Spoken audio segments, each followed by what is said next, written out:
प्राथमिकता है क्या रहेगी इस क्षेत्र को लेकर? प्रशासनिक दृष्टि से और कानून की दृष्टि से जो वास्तव में वंचित लोग हैं उनको सहयोग मिलना चाहिए। कांग्रेस बोल रही है 7 गारंटी दी, वो वास्तव में केवल घोषणा मात्र रहती है। आपकी विधानसभा के लोगों की क्या गारंटी है? उनकी आंतरिक और बाह्य सुरक्षा देना। आमीन कागजी दम भर रहे हैं, आपके सामने चुनाव लड़ रहे हैं कि मैंने बहुत काम किया है। केवल मात्र प्रलोभन देने मात्र के काम किए।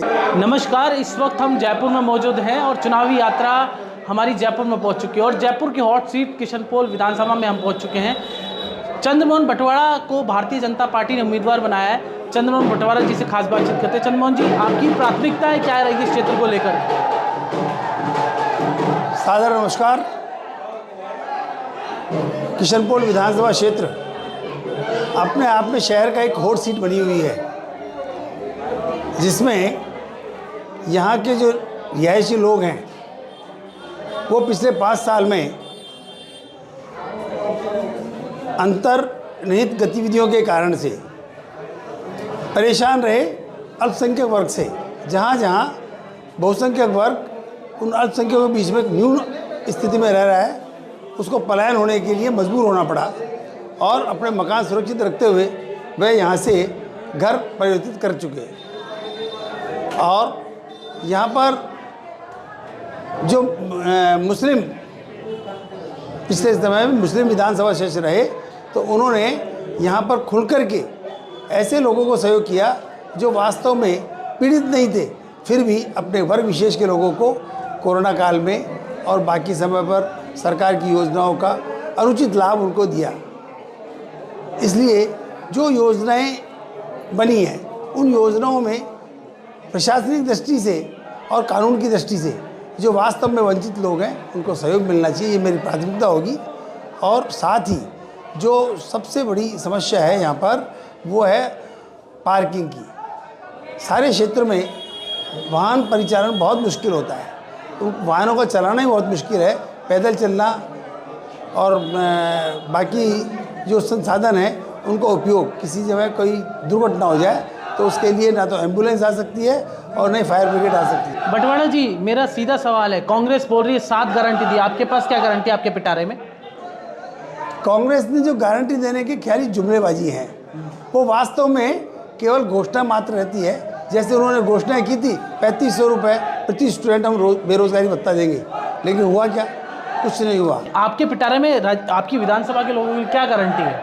हमारे विधानसभा क्षेत्र में उनकी आंतरिक और बाह्य सुरक्षा देना ये प्राथमिक काम होगा, जिससे कि हम उनका पलायन को रोकेंगे।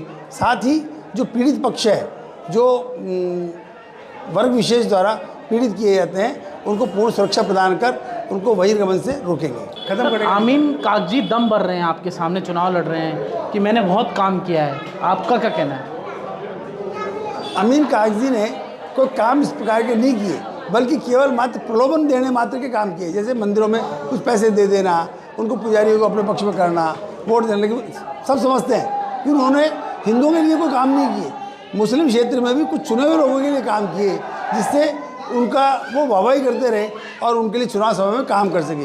वास्तव में जो पीड़ित मुस्लिम है उनका भी कोई ऐसा भला नहीं हुआ है, लेकिन वो मुस्लिम भी वोट देने के लिए मजबूर इसलिए है कि वो अपने आप में दबंग लोग हैं, गुंडागर्दी करते हैं और वो उनको पीड़ा पहुंचाते हैं, इसलिए वो उनका सहयोग करने को तत्पर। शादी का भी एक प्रकरण चला, वो भी दबंगाई का हिस्सा मानते हैं?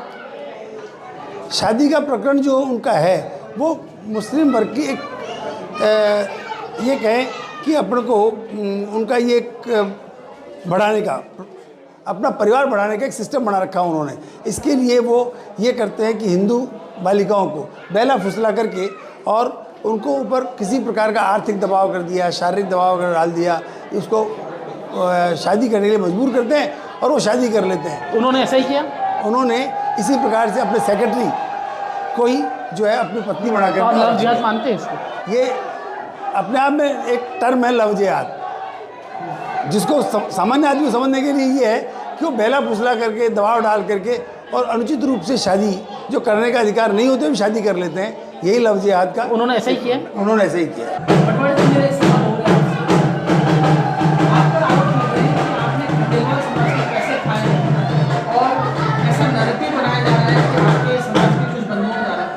आपने कुछ समाज का पैसा हरण किया? धन्यवाद समाज की सोसाइटियाँ बनी हुई है। पूरे क्षेत्र की एक सोसाइटी जिसका नाम खंडेराव वैश्य हितग्राही सभा रजिस्टर्ड सोसाइटी है और उसके अंतर्गत अनेक विद्यालय और मंदिर समितियां हैं। उनका ऑडिटेड हिसाब कानून के हिसाब से बना करके पेश करना होता है।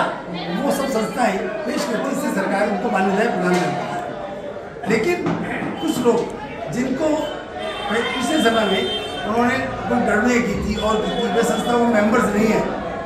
तो ऐसे मेंबर्स जो मेंबर नहीं हैं वो लोग जिनको पदों से च्युत कर दिया समाज ने, वो अंतर्निहित पीछे से पर्दे के पीछे रह करके और ऐसे लोगों को पैसे दे करके भड़का करके अनुचित दिखा रहे हैं। वास्तव में किसी प्रकार की कोई गफलत या कोई चीज़ वो 3 साल से चला रहे हैं, वो 3 साल से चलाने वाले लोग है कौन, ये उसको समझना जरूरी है कि ऐसे कामकाजी तबके के लोग जो पहले कांग्रेस ही थे और अब उन्होंने बीजेपी का कहीं उसको देख करके कि बीजेपी का शासन नहीं रहने वाला है, बीजेपी ही पावर में रहने वाली है, तो वो अंतर्निहित अपने आप को बीजेपी का शो करते हैं और उसके पीछे से वो इन चीज़ों को डिक्लेयर करते हैं। जो सोसाइटी की चीज़ें हैं, उन सोसाइटी की चीज़ों के वास्तव में चुनाव वगैरह होकर के सब उसका गठन होता है और उन लोगों ने जो उसके पीछे छुपे हुए हैं पिछले 20 साल में उनके आज तक कोई चंदा नहीं दिया उन्होंने।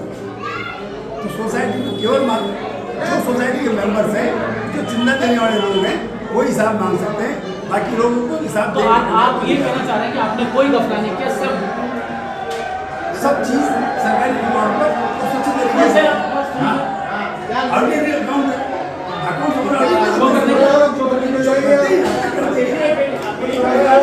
तो ये थे चंद्रमोहन बंटवाड़ा, जिन्होंने कहा कि मैं अपने क्षेत्र का विकास कराऊंगा। और साथ ही उनके सामने जो कांग्रेस से चुनाव लड़ा है आमीन काक जी, उनके लिए कहा कि उन्होंने लव जिहाद किया है, बेला फुसलाकर अपनी सेक्रेटरी से शादी की है। जितेश जेठनलानी, जयपुर, राजस्थान।